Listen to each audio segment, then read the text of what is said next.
For my dash extension that I built, I had to figure out a way to open my glove box, because most of the extensions that you buy,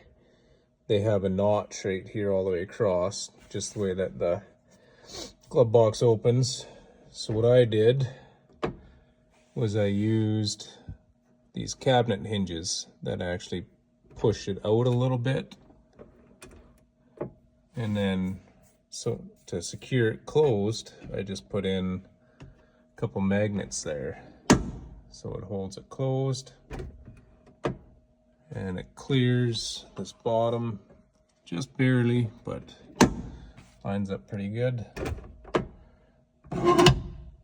And still got the old ashtray.